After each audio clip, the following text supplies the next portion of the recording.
When I share this idea with the most practical people I know, like my dad, they admit that it's inspiring and maybe even achievable. This blueprint video is one many people have been asking me for. It was inspired after my reading of the network state biology and influenced by a decade of studying philosophy, religion, and history's high points. I've created brotherhood groups, lived in intentional communities and eco-villages, and I have spoken with dozens, if not hundreds, of cultural leaders around the world. You see, I've always craved tribe. I have looked for it everywhere, and I've always been dissatisfied with what I've seen. Hence, it's time to start something new. Now, this video isn't about building some hippie commune or off-grid kumbaya village, nor is it an ad for joining my cult. This vision is much bigger than that. We're talking about reviving culture and building thriving towns and even city-states. So stick around, there's something here for everyone, and even people familiar with the network state might learn a thing or two. Part 1, the problem, modern culture. I think of culture as a living organism. It is the spirit of a nation, the vitality of a people, and culture is what binds people together, and it's supposed to inspire our personal and spiritual quest into life. And Western culture has been devastated. Circles of close friends and family have grown pathetically small. Dating and marriage broke somewhere in the past decades. Phones have replaced real connection, and people walk around numb, without any meaning or shared roots and identity. Community, what even is that? My dentist said to me in a joking but not joking way. How sad is this? Exile from the tribe used to be one of the worst fates for our ancestors, and now we gaslight ourselves into thinking this is normal. There's a peculiar hollowness to modern life. Do you feel it? I see this as a spiritual sickness that pervades everything. We are men and women amongst the ruins. Relationships, God, community, virtue, beauty, values, all of these things have been lost or rationalized away. And we tout around our progress in ultimate displays of ignorance. Our culture is dying, and hence there is crisis on every single level. The rapid decline of mental, physical, and moral health in America is only a symptom of this. Life is supposed to be more than work, entertainment, and distraction. Once, we were all part of a tribe and inspired by a larger shared purpose. But now, it is every man for himself. And I don't think another fantasy football league or pickleball hobby is going to fix this. The problem goes too deep. So what's the solution here? I think it comes down to decentralizing and ReTribalizing. We are approaching perhaps the most explosive and transformative era in human history, and building resilient and based communities is now a must.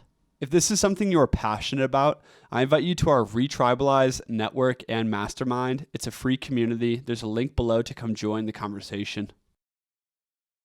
So let's talk about the vision. But before I get 100 hate comments from you dissenters, let me say that no, I'm not an expert in any of this. And yes, I will make expansions to this video as I see fit. But in here are the principles that I see as most important for building culture and startup societies. And honestly, even the experts in this field, like biology, miss a few key points. For those guys, I direct you to part 6, where I talk about building an ethnos, or a people. And for all the skeptics out there, I address the problems you're burning to voice at the end. So buckle up. The ReTribalize project has 2 main levels, the micro and the macro. On the micro level, it's about building a community, a business or media engine, as well as the cultural foundations. The macro level is about building a city-state and worldwide network with its own economy, governance, infrastructure, agriculture, and citizenship.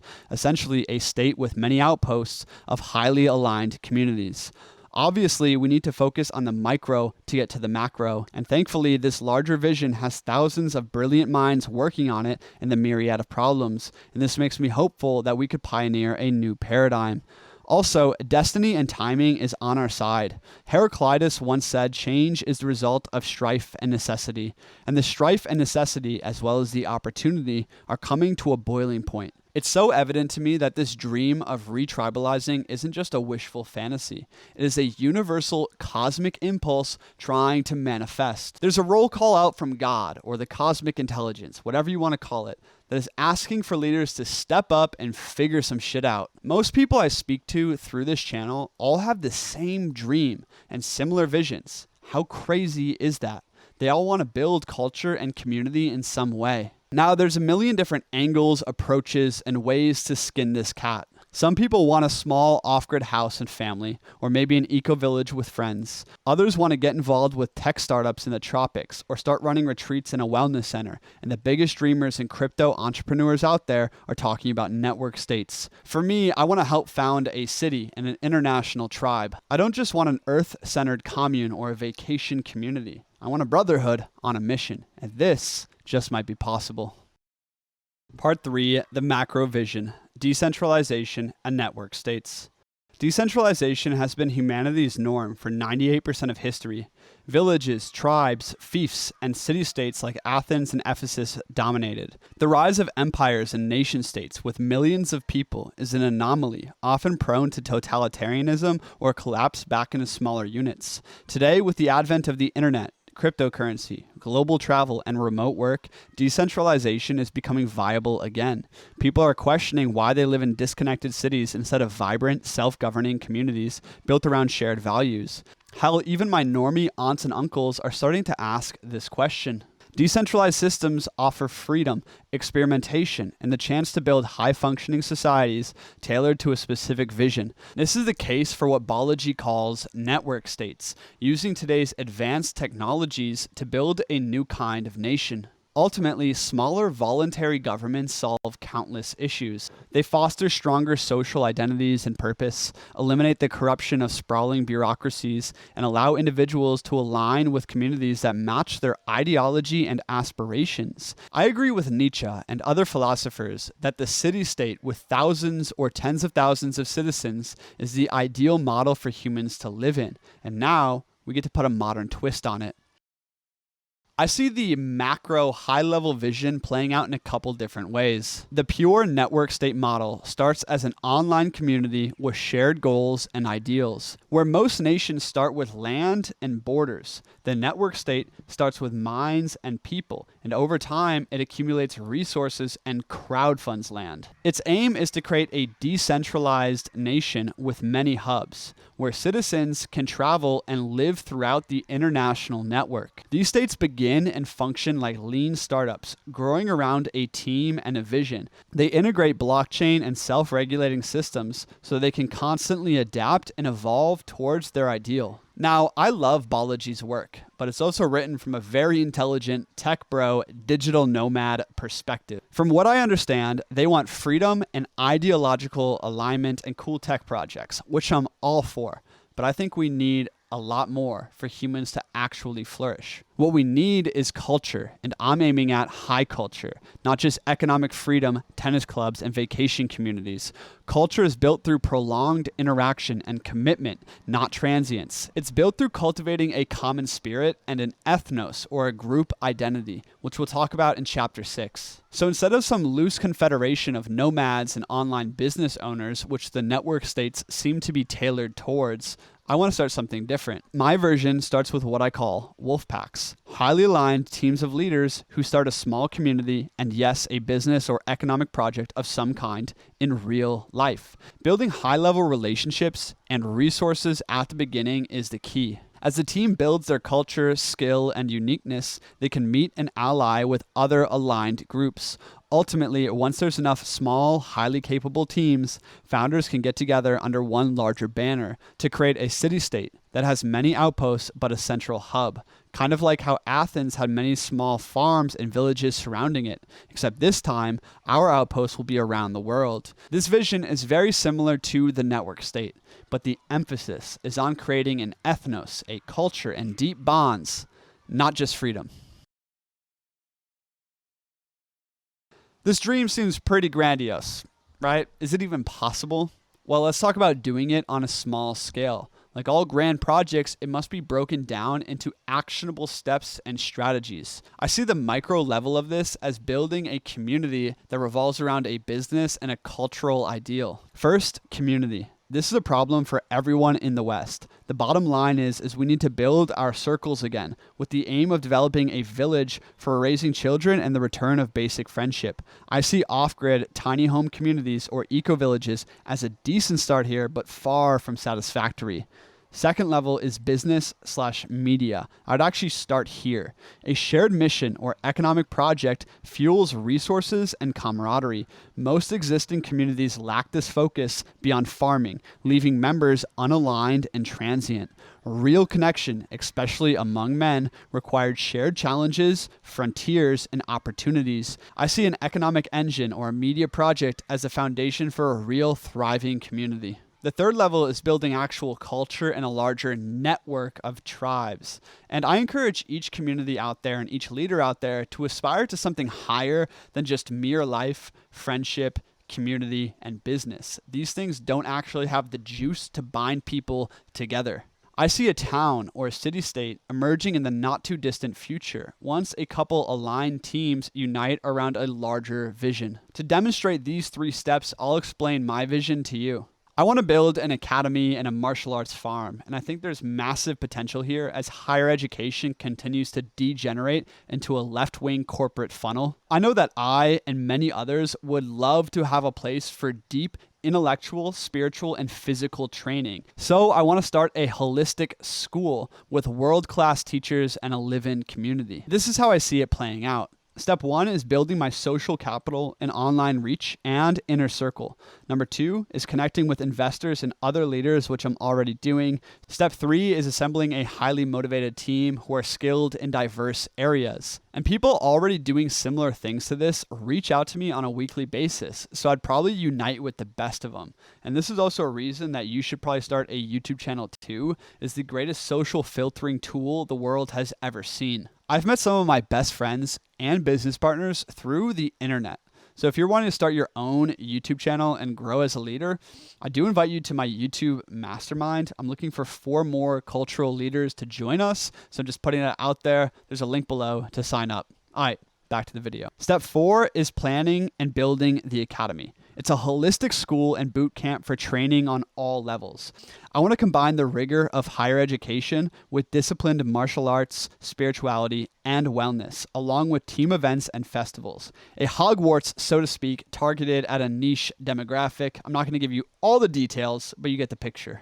So to make all of this happen, I'm seeking out incredible human beings that I want to live by and work with and who are valuable to this project. The culture will naturally emerge from the leaders I attract and the families who come with them. In terms of building a town or a city, all you need is a couple economic engines like the academy to get together into a larger project. I've talked to people and investors who are looking to start new biotech or medical centers, as well as others who want to build a new resort or type of wellness temple. One early example of this kind of project is Prospera, which is a new and controversial city in Honduras. It is attempting to build a new state around crypto and biotech. Similarly, Praxis is an early network state with tons of different businesses and actually a vision that is quite aligned with my own. So anyone connected with that or knows someone, please send this video to them. I would love to chat. So coming back to the academy, it's the centerpiece of my vision because it will allow us the freedom and camaraderie to do something more. Now, I think that business plus value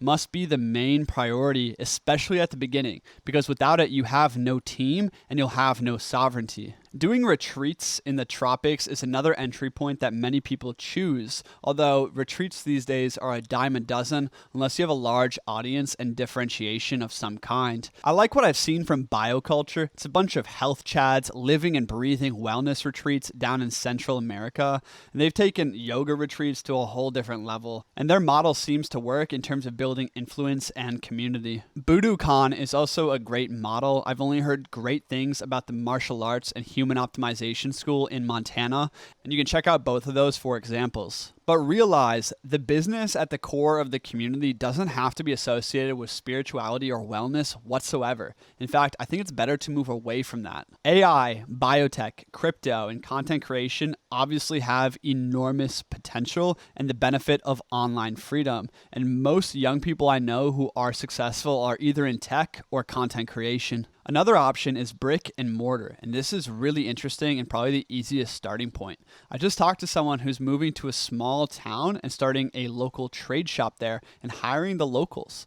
And his next venture is starting a cafe. I think it's way easier to see a need and fill it in a smaller town versus a big city. And And also reviving a small town or starting your own town could be an easy way to gain sovereignty. At the end of the day, any local or online business can serve as the front of house work opportunity for new recruits.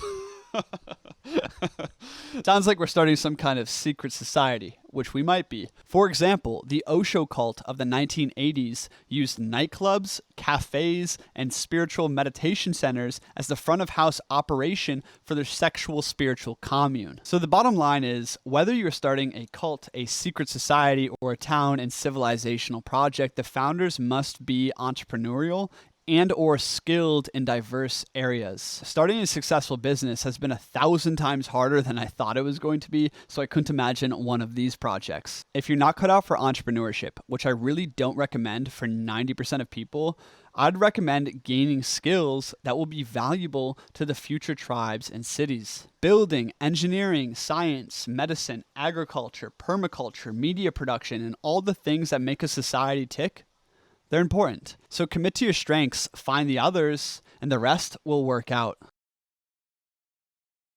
So that brings us to building your Wolfpack, which is your tight-knit group of chosen friends and family, which is arguably the most important step of this whole micro-level process. Only great teams will have any shot at building real sovereignty and community. As you go through life and evolve, just keep your eye out for your people. These are the ones who are capable, who you could do life with, and also share your aspirations. And let me reemphasize that these kinds of friends are rare, so start looking now. Almost more than anything, I crave true friendship. I've only had it a couple times in my life where they know my mind as well as their own, and our ambition and will combine to reach towards the stars. This is what ignites great voyages, is what builds empires and overcomes every challenge. Friendships like that are exceedingly rare today, and I look for just one step down from that for my inner circle. The bottom line is, though, as a leader, you need to start giving to friendship the same level of respect and devotion that most people reserve for romantic partners. Not saying to be gay, I'm just saying that true leaders value a fierce kind of friendship and loyalty. Ultimately, building an inner circle or a wolf pack is a non-negotiable. I consider myself lucky if I add more than one good friend a year to my inner circle, even though the truest sort of a friend still eludes me. The 2 steps to building your wolf pack are, number 1, cultivate your personal skill and value in every way possible. You got to become an interesting person. Step 2 is prioritizing brotherhood and hosting a weekly event or ritual that you can invite others into. Shameless plug here. I have a whole building tribe and social capital course in the Men's Academy, and also I run multiple calls every week on this subject. So come hang out with me and meet like-minded brothers. There's a link in the description below. And regardless if you join or not, I encourage everyone here to start building their brotherhood and building their wolf pack in every way possible, because the future hinges on this. Part 5, the principles of building a healthy culture. To me, the word culture and ethnos are almost synonymous. Ethnos is a term from ancient Greece, and its core meaning is a group of people or a nation. And to me, this is the thing founders need to focus on, building a people, because that is where all civilization and culture come from. Now, building a new people does not mean focusing on race or skin color. It means focusing on the elements that bind people together into a shared identity. In my mind, this is the only thing that will actually produce lasting results that we want to see. So just to be clear, when I speak of building culture, I'm also speaking of building an ethnos. Now, what most people get wrong here is that culture doesn't come from proximity, work, business, community, or even shared ideology. It doesn't even come from shared values or principles. Those are guardrails put on later. Culture comes from 2 or 3 very specific things. And the first one is shared vision, the second is shared ritual, and the third is the perennial questions. Let's dive into it. Of course, the thing that truly unites people in the first place is a common goal, or a shared purpose and ideal. And the more spiritually juicy that ideal is, the more bonded people will become. A leader, first and foremost, communicates the vision and then works to embody it. And people rally around leaders of charisma and conviction. The most interesting part about building culture is definitely ritual, and this is something that most people miss. Ultimately, leadership and building culture is about winning hearts, not minds. Let me repeat that. Leadership is about winning hearts, not minds. Ritual is the heart of the community. The vision is the mind. And for instance, studies have shown a community that dances together stays together.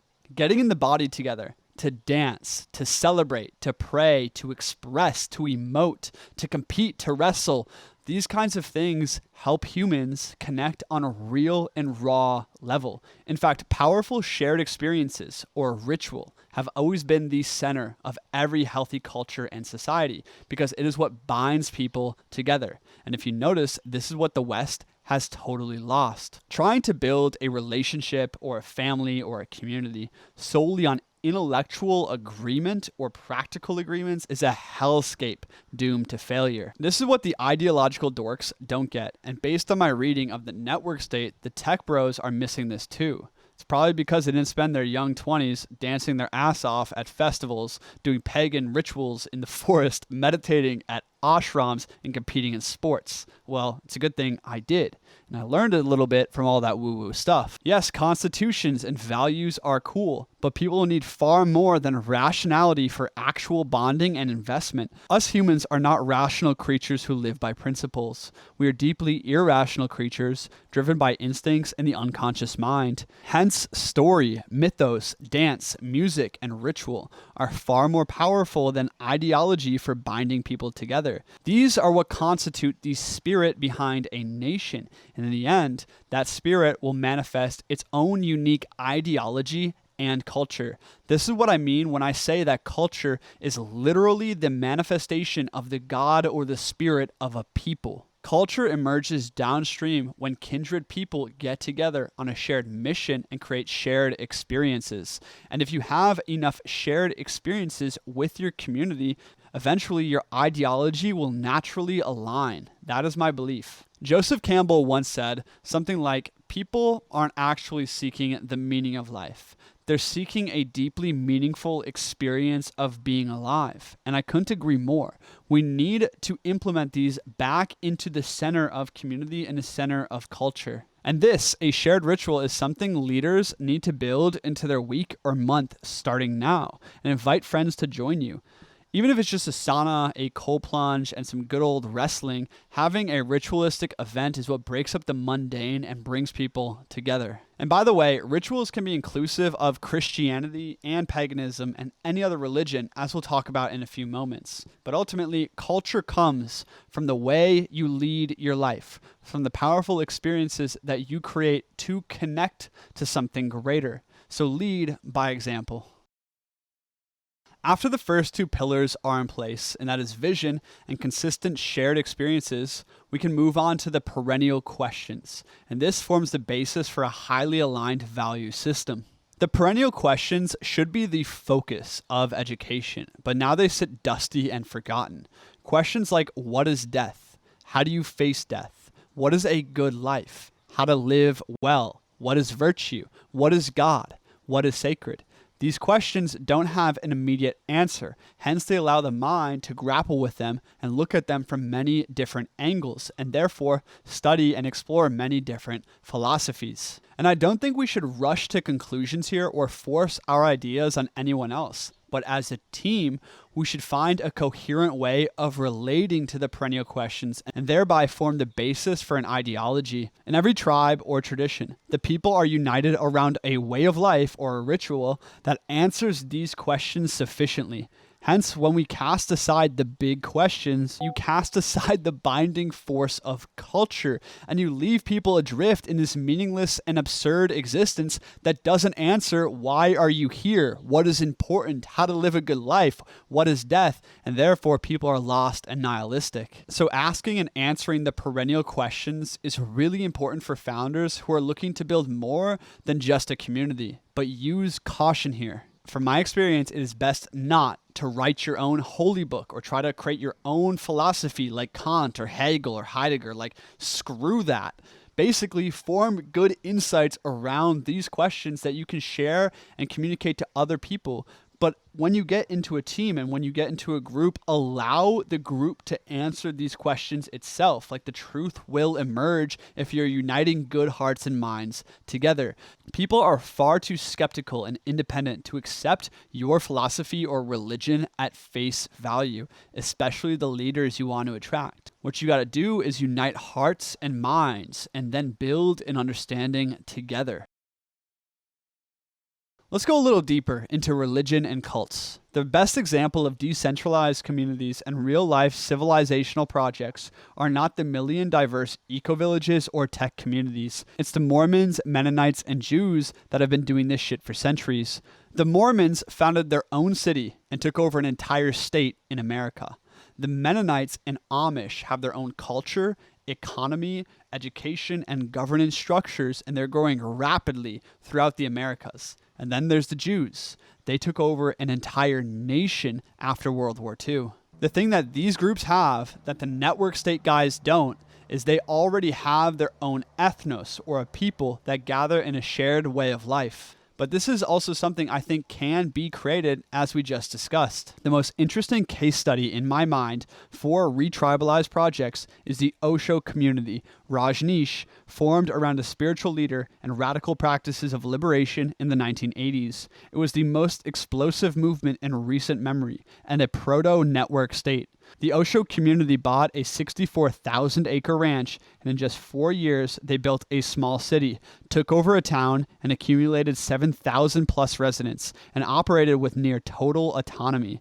Worldwide, the movement grew to over 100,000 sannyasins or members. These devotees lived in self-sovereign communities that were basically Rajneesh outposts. These outposts started businesses and meditation centers to accumulate resources and membership for the rapidly growing network. The reason for its explosive growth in my mind was the Osho movement was founded on a shared spiritual or ritualistic experience that created a people. Religion has always been the center of every successful cult or culture, from Greek pagans to Mormons. Osho's cult was edgy, fun, liberating, and it answered some of the big questions. Hence, it attracted young and talented people from all over the world who are looking for their tribe. But Christian, it's great and all, but how do we not be a cult? Well, that's easy. Just don't proclaim yourself as the divine mouthpiece of God or sexually assault anyone, and you should be good. But regardless what you do, any startup society or community is probably going to be called a cult and demonized by this NPC world. Just be prepared for it. The last thing I want to say about religion, though, is religion to me is simply a shared spiritual practice. It is a shared ritual. And I know this will spark the fiercest of debates, but we need to start thinking about religion differently because it is essential to culture. Now, using Christianity here and starting some new kind of church would be an easy and viable solution to the religion problem.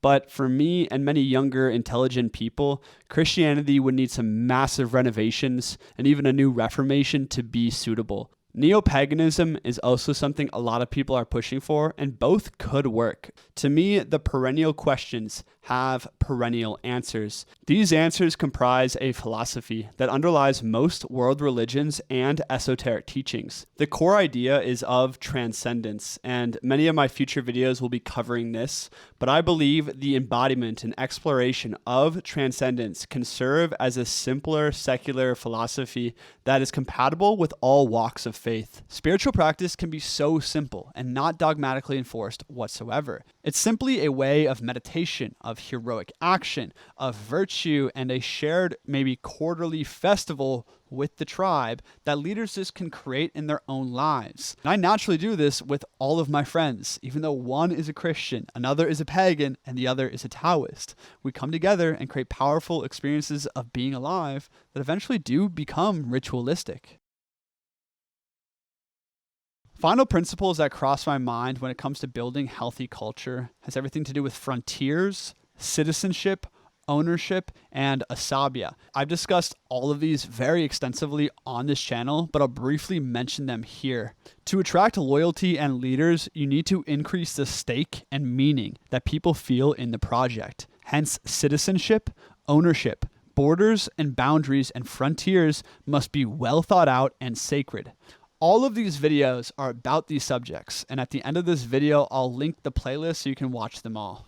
For all aspiring YouTubers and creators out there, we need 1,000 times more content in all of this, in applying history, economics, and philosophy specifically to creating flourishing states. For instance, Plato and Aristotle are the OGs for political philosophy, but I hate reading dusty old tomes, and I can't find that many good videos about, say, Plato's laws. Likewise, anarcho-capitalism and the Austrian school of economics is interesting, but there's very little content on any of it. There's so much untapped potential here, and I'd start 10 different channels if I could. So we need fresh and engaging perspectives if this is a call for you. Now, I didn't cover much of the technical details behind network states or civilization here because this field is vast and other people do it better.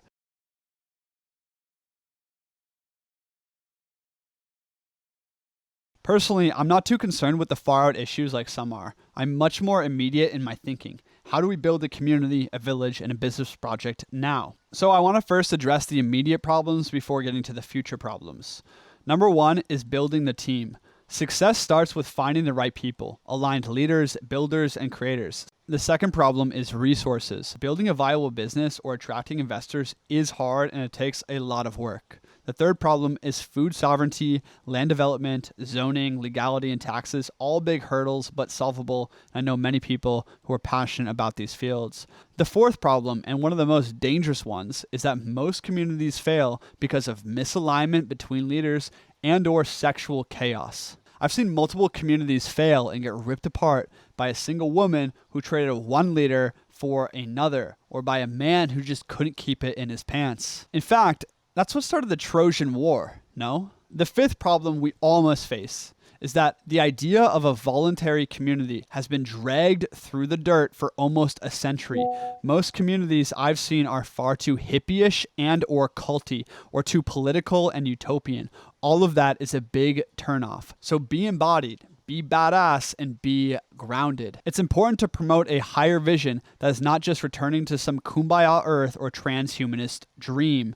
Only then will you attract the high potential youths. And this is the key. You need to attract the talented young people while simultaneously protecting yourself from the old people in power. And to do this, you need incredible tact and cunning. Comment below any of the problems that you see. And also, I have a great business idea for anyone who wants to take it on. We need a tribe app. That's like a dating app meets LinkedIn specifically for network state projects. Now let's get to the future problems that people love to dwell on. Number one is external resistance. Let's be real. Enormous powers oppose the creation of sovereign states. In fact, decentralized sovereignty is antithetical to central banks, big government, globalists, and the liberal establishment. Hence, to survive, we must be strategic, either by maintaining a low profile or becoming highly visible symbols of excellence. Option A, as a certain anti-xenoestrogen activist pointed out, you could hide the budding nation under the inoffensive guise of a wilderness protection organization or an animal rights agency. And within that, create basically a secret society similar to the Knights Templar that is outposts internationally. Option B, which I like the most, is instead of hiding, you become highly visible.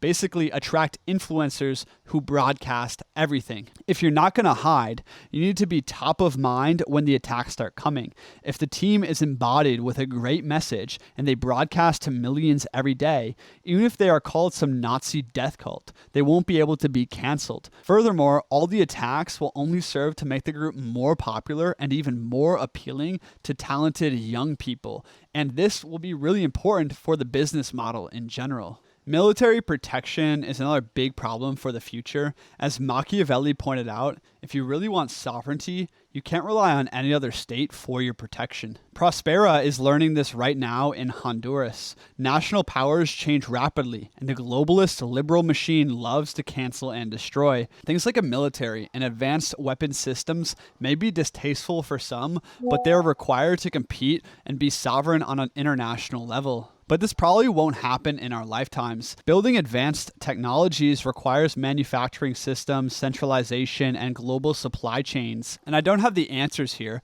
but collaboration and 3D printing in the future may help. Political recognition and legitimacy is another big problem for the future and something covered in the network state.